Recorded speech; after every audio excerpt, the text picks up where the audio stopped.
Pitch football, Crystal Palace 1, Brighton Hove Albion 1. With me, I've got a very deflated Brighton fan eating his pie. Give us your take on it. Half-price prize, so I can't really complain, but I mean, it was a bit disappointing in the end, wasn't it? So, what would you have swapped that pie, or how many pies would you have swapped for the 3 points today? Yeah, maybe 1 or 2 of these. I bought 5, so I could have done with a few more points, but 5 pies, £9, you can't complain at the end of the day. That's the bargain of the day. It is a bargain. They're decent as well, to be fair. I just want to point out, I don't know if you've got a jerk centre in Brighton, but if you like a bit of jerk chicken, the banger's over there. I'm not paid in any way to say that. I just love the jerk.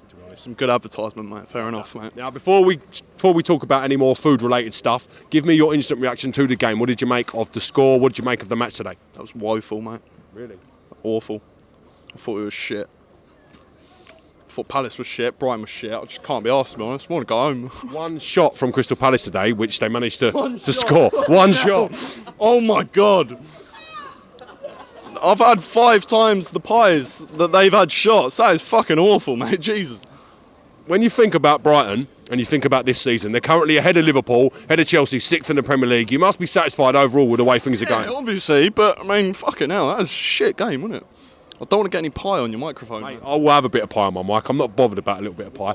Pitch football, we're at Selhurst Park. Crystal Palace 1, Brighton Hove Albion 1. I've got Brighton fan Alex with me. How are you, Squire? Not too bad, thank you. Yeah, a bit disappointed today, but... I can imagine VAR took away what could have been a big win for Brighton here today. I haven't actually seen it back, so I don't know if it was... I think, from what I'd heard, it was bang on in terms of offside, so it was... I haven't got any real grievances, but we obviously just left quite a lot of chances there. I saw the stats. Did they have 1 shot on target? Did they have any shot? 1 shot. Oh, right, yeah. So it's like, yeah, it's just one of those. But it's Palace Brighton. You can't predict it, to be perfectly honest. It's always a tough one. So talk to me about the rivalry that is Palace and Brighton, the Eagles and the Seagulls. It's one of the bizarrest rivalries in the Premier League, but by the amount of police presence here, it's certainly serious. What's your take on it? Well, it goes back a long way. It goes back before my time. I know I might look old, but I'm not that old. Yeah, I mean, it's, to be perfectly honest, like it's good-natured. I think there's a lot of like rubbish that goes on around here, and obviously there are a load of police around. But actually, like the Palace fans I know, they do take the game quite a kind of good laugh, and there's a bit of a kind of healthy rivalry there. So it's good. Talk to me about Brighton. They seem to have the blueprint for finding players, recruitment and turning them into superstars. Your man Bloom at the helm, statistics and analytics seem to be his game. What do you make of it at the moment? I mean, Bloom's a genius. He's got the setup sorted. He's got the infrastructure of the club sorted. So obviously we lost Potter. I mean, you wouldn't really know Potter was there, to be perfectly honest, given how De Zerbi's come in and seamlessly just fitted into the way we play football. I think, look, Bloom is the genius behind it all, to be perfectly honest. He's created this football structure that makes the club run amazingly off the pitch, and on the pitch that just translates. So there's a seamless kind of transition from whoever we've got at the helm. So yeah, I mean, it's a great time to be a Brighton fan, and European tour. I think you make some great points there, Alex. Graham Potter got a lot of the credit. He was the figurehead and the spearhead, if you like, in charge of the team. But when you look at it, the team are performing ever so well without Potter. So maybe Bloom's the man that's the super valuable one. I think that's the case, to be perfectly honest. I mean, I don't want to take anything away from Potter. I know he's having a tough time at Chelsea. And I can laugh at that, but obviously I don't hold any grudges for the guy. I just think Brighton, look, the club is run so amazingly well. I met Bloom the other day actually on another away trip up to Leicester. Really? On the train. Yeah, he was on the train with the fans. I mean, he loves it as much as the rest of us, so he gets it. He's a Brighton fan at heart, and he's just a very clever bloke, to be perfectly honest. Like, I tip my hat to him. He's the whole setup. It's brilliant. It's brilliant. Yeah.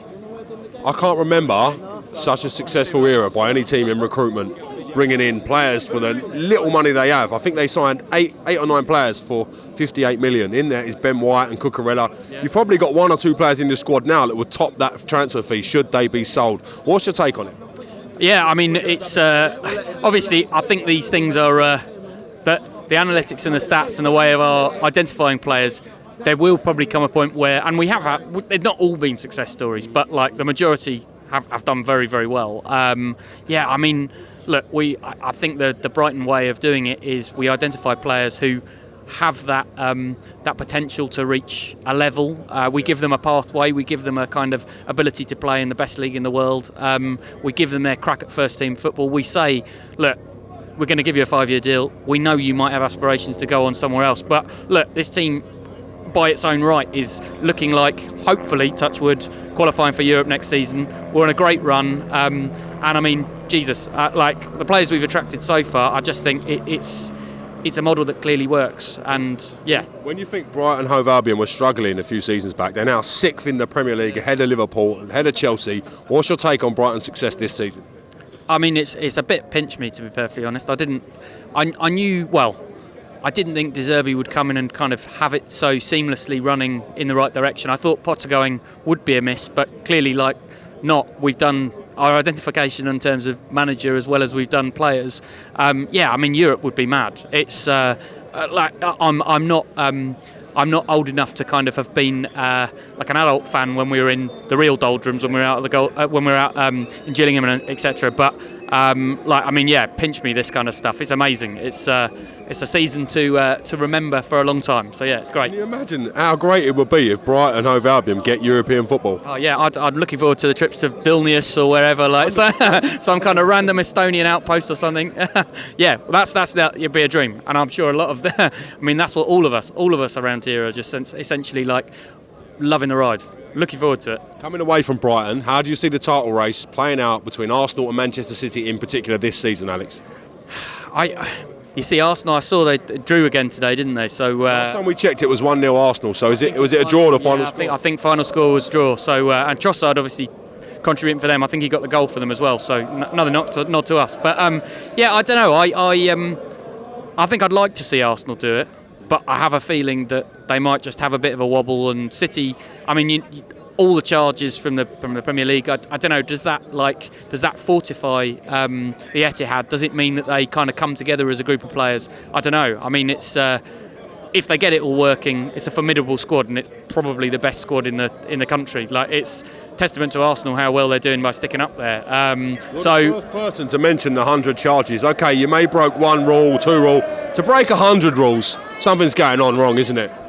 Yeah, I mean, I think it's mainly it's obviously like City threw lawyers at it last time and it kind of went away, but it didn't really go away, I think. Yeah, I mean, clearly there's something there's something amiss there. I mean, we'll see what happens. I just think they'll throw lawyers at it, and it'll be years and years before we actually get the answer, if we ever do.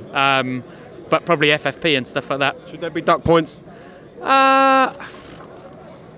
I mean, look, if it's 100 charges and they're found guilty of having fiddled their accounts, essentially fiddled their income, then yeah, I mean, they should be hit with the biggest penalties. I mean, it's the kind of thing where if they're not, what have we got to kind of stand behind in terms of FFP, in terms of any of this stuff? It's like, with a club like Brighton, why do we turn up and support our team when we've got clubs who are allowed to rip up the rule book? A bit like the country in general.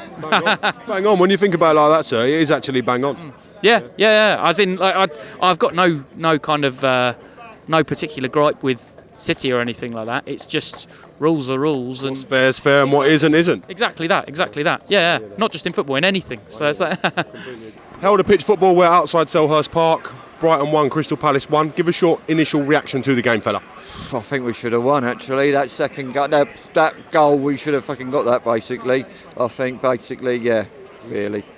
Is VAR ruining the game, in your opinion, or is it adding to the match? Very much so.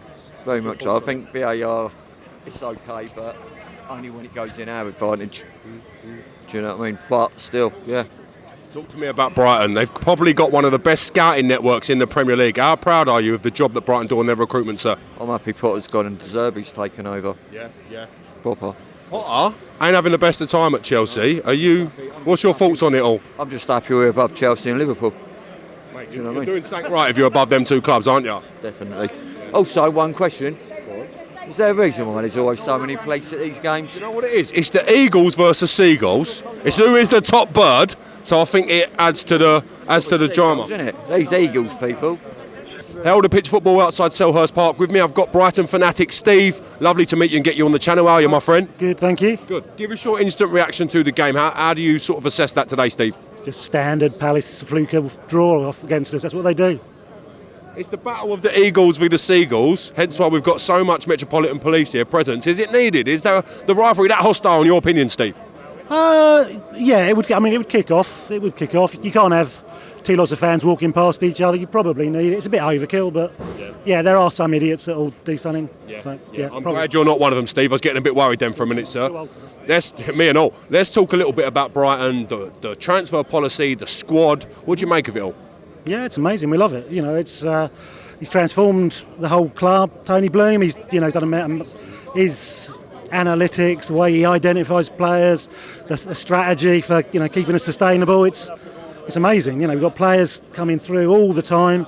I mean, we could sell McAllister and Mitoma and Casido. Anyone would have them off us for 50 million at least. When you think you've signed 8 players, I think it was, for 58 million, Ben White and Cucurella included in there, that's tremendous. I can't think of a better model, if you like, or a better run of transfers than Brighton in recent history. Absolutely, the model is amazing. It is what. I mean, it's a bit boring because it's not winning us games or titles or what have you, but from where we came from, when we nearly went out of the division and we would have disappeared, to where we are now and sustainable, and we're sixth something at the moment. Sixth, yeah. You're ahead of Chelsea and Liverpool. If I said to you at the start of the season you'll be 6 ahead of those two clubs, I'm sure you would have bit me hand off to take that, Steve. And I'll settle for finishing above Chelsea as well this season. I'll make you right. What would you like to see improve with Brighton? How can they get better? What's your thoughts on it? If we can keep players for a couple of seasons, that's the bit that needs to change. We probably need to start looking at gradually increasing the wages we pay, because our young excellent players are going to take that paycheck for the next club. Rumour has it that you're on more money than Casido, Steve. Can you confirm that? I believe that's correct. Yeah, he's just on pocket money at the moment, I understand. Yeah, so yeah, I mean that probably needs to change, but I don't think the club are going to do that until maybe if we get Europe, then they have to look at it, because we're going to have to we can't let the squad get torn apart if we make it into Europe. We're going to have to keep McAllister, and 100%. I doubt we'll keep Casido, but we've got to keep Mitoma for that kind of stuff. And there's a few players coming through that I think will be good, like Enciso and Buonanotte. They look like young talents like we've had before. Yes. So Are you thankful that Graham Potter didn't take the recruitment staff with him? Graham Potter got a lot of credit for the job he did with Brighton, but the recruitment team have been invaluable. Are you grateful that those guys stay behind? But that's the thing that he does so well, Tony Bloom, is it's his data that identifies the players. The recruitment team are replaceable. A little bit like Moneyball. Have you seen that film, Moneyball? Absolutely, it is Moneyball. It's exactly what it is. Yeah. He looks where there's value. It isn't like in Moneyball where it was sort of weird attributes. It's markets that are cheap. We got Casido from Ecuador. If he was playing for Brazil, we wouldn't have got him. We wouldn't have been able to afford him. But that market is a bit cheaper because you haven't got the big club saying, well, he's Brazilian, he must be fantastic. 15 million. So that's what makes a difference. Held pitch football outside Selhurst Park. Crystal Palace 1, Brighton 1. Not the scoreline you would have been hoping for today. Give us your reaction to the game, young man. It's not the one we deserved either. Dominated throughout, really. And it's just a big error from Sanchez, which cost us in the end. Obviously, you can tell by everyone we just sort of want to get out of there because just disappointed we didn't win. Eagles and the Seagulls, bit of a big rivalry. I'm shocked by the amount of police presence here. Were you anticipating it to be so chaotic today? Yeah, I was, to be fair. I've come a few times and it was like this last season. It's like it every year, yeah.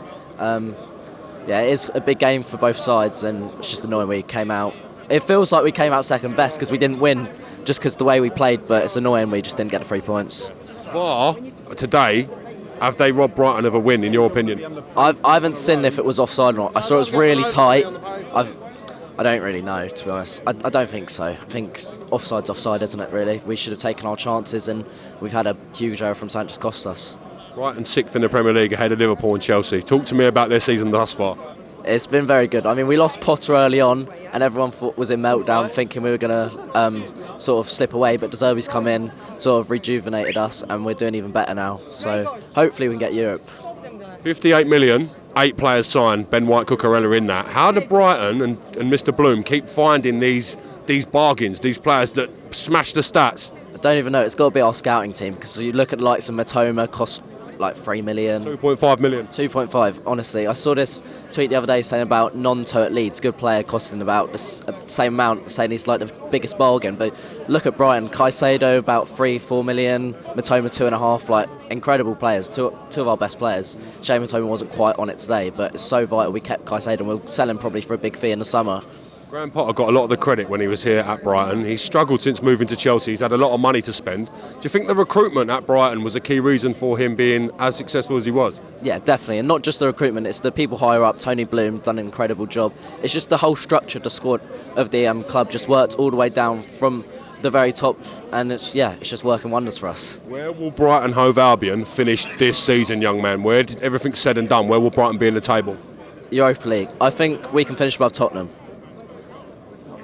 Yeah. We've got a bit of time for that. Yeah, I think we'll finish above Tottenham. I think we'll finish 6th place, hopefully. How do you see the title race playing out? I'm not sure, did Arsenal win today? I saw it was... Arsenal were 1-0 up, we last checked, against Brentford. I don't know what the final score is, but how do you see the title race playing? Well, I think Brentford equalised, and I don't know, I feel like City have always got it in them, haven't they? But at a minute, you've got to say it's probably Arsenal. Yeah. Brighton are doing an incredible job. I can't think of such a good bit of business consistently in the Premier League for transfers for so long. Must be buzzing, and great time to be a Brighton fan at the minute. Yeah, it's really good. I mean, I've come back down from uni just to come to the games. Like I'm travelling halfway up the country most weeks, like just come and watch the team just because I love it. And yeah, I can't really complain about much at all recently. James Helder, I'm outside Selhurst Park, Crystal Palace 1, Brighton Hove Albion 1. Not the most exciting game, Juan. Give me your take on it. Okay, so I think it was a kind of exciting game. The atmosphere was amazing. However, I think the team, especially Crystal Palace, didn't make it to be really confident at the match, and as well like personally I'm from Colombia and I was expecting more from Crystal Palace because they were home team, and today the pressure wasn't enough.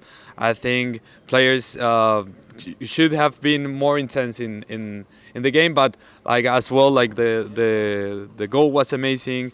I think they did a great job in terms of like they tied, and that's an amazing result. Brighton are flying in the Premier League at the moment, 6th in the Prem. I know you're a Palace fan, right? Yeah. So you knew it was going to be tough today. Are you happy to snatch a point in the manner you did? Yeah, definitely. Because like at one point, I think Palace wasn't making Palace wasn't making it, and I think like that goal they scored wasn't expecting at all. I wasn't expecting that, but like it was amazing that they managed to score. So I'm pretty happy about that. Are you aware of the rivalry between these two clubs? Yeah. I know kind of the story behind that, and like as well, I know they are kind of the Seagulls because we are the Eagles. So that's kind of lame, to be honest. But like, it's okay. Like I would say Crystal Palace is the best team, and like the atmosphere, the people, everything. Like it makes it clear that Crystal Palace is such a best team. I'm glad you said that. The fans at Crystal Palace are always absolutely spot on. They're brilliant. They're South London people. They're salt of the earth, and they're a lovely lot. Yeah. So I'm glad you're finding it and found some similar like-minded people in South London. Amazing, yeah, and it was really warming. The people here are warming. My home team from Colombia is really like this team that it's kind of like family team, like the neighborhood, and I think like you could only get that here in London, like in the southeast of London. You could only get that kind of sensations here with Crystal Palace fans. Now, Juan, coming away from Crystal Palace for the moment, the Premier League title race is heating up. Arsenal, top of the league, Manchester City, second. How do you see the title race playing out this season, sir? Well, like I think it's kind of like an unexpected league this time because like it has been like really close between teams that you weren't expecting that work this good, and some teams as well that aren't doing that good this year as you would expect. But like I think it's pretty cool. Who wins the Prem? I would say Arsenal. Yeah, I would say Arsenal. Yeah. It's going to be exciting, isn't it? It's going to be exciting. Yeah, but like I hope that Crystal Palace is going to beat them against like in Arsenal. Like that's what I'm expecting. Yeah. Helder pitch football. We're outside Selhurst Park. Crystal Palace 1, Brighton Hove Albion 1. Not the most exciting game, big man. Give me your instant reaction. What did you make of the match? When I saw the team selection, first and foremost, I'm Crystal Palace. Team selection, I'd have been happy with a draw. Overall, to be honest with you, Brighton should have had it. Glad to get a point. Snatch and grab job for Crystal Palace today. 1 shot on target, 1 goal. Yeah, it was lucky. We're struggling up top. We need to do something. But if you look at the last 3 or 4 games, We've literally been 0-0, 1-1, 1-0. So we're taking a point or whatever from top teams. So, and Brighton are a good side. I'm glad you mentioned that and give Brighton Hove Albion the credit they deserve. This season in particular, they've been fantastic, building on the back of last year. 6th in the Prem. What do you make of their recruitment, if you like, their model of the way they sign and develop players? It's funny you said that. We actually discussed that at half time. I sit in the Holmesdale end, and we were just looking at their recruitment and thinking where they're getting all these good boys. I mean, they buying them in for cheap, selling them for a lot of money, and they're still churning them out. So to be honest with you, as a Palace fan, it hurts because it's Brighton, but they've done absolutely fantastic, and you can't knock them for the football. Eagles and the Seagulls. Probably the most bizarrest rivalry in the Premier League. When we explain to people who are not from South London or not from Brighton about it, they don't quite get it. There was a massive police presence here today, so they were clearly high risk at this game. Talk to me about that rivalry. How does it work? To be honest with you, I grew up, from I was a boy, it was always about, we don't like Brighton. And apparently, it's only recently I found out it was a rivalry between two managers in the 70s or 80s, something to do with a couple managers, and it's a pathetic rivalry, to be honest with you. But if it was Millwall, I'd say yeah, but for Brighton, nah, it seems silly. But to be honest with you, for some reason we don't like one another. Do you know what it is? People don't realise it's quite close. It's only a motorway separating the two clubs. When you say Brighton from South London, you think, oh, that's a mission. It's 45 minutes away, isn't it? And I think where the clubs have been so evenly matched over the years in terms of having someone to be a rival, if you like, it's sort of, they've needed each other a little bit, haven't they? Yeah, no, I agree with you. But then you can look at it the last couple seasons. I think with Palace we've done well staying in the Prem.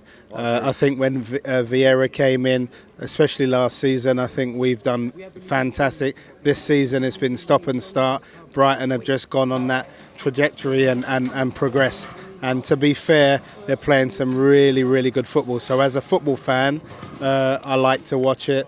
Don't like to give them too much compliments, but you can't take it away from them. We were lucky to get a draw today.